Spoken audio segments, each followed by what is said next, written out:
के सिली इजतिया आग के गोला।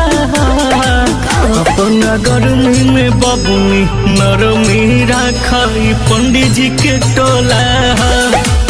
अपना गर्मी में बबुनी नरमी रखा पंडिताने के टोला। अरे का करबू म्यूजिक बाय अमन रॉक।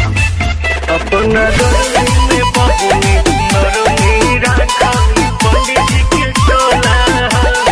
सुना है ना का बढ़ी चढ़ी भोला ना हो खोबे काबू अग में जवानी के जर गई बाबू। अच्छा तो जरा ये दो सुन हाव भाव तोहार मर्डर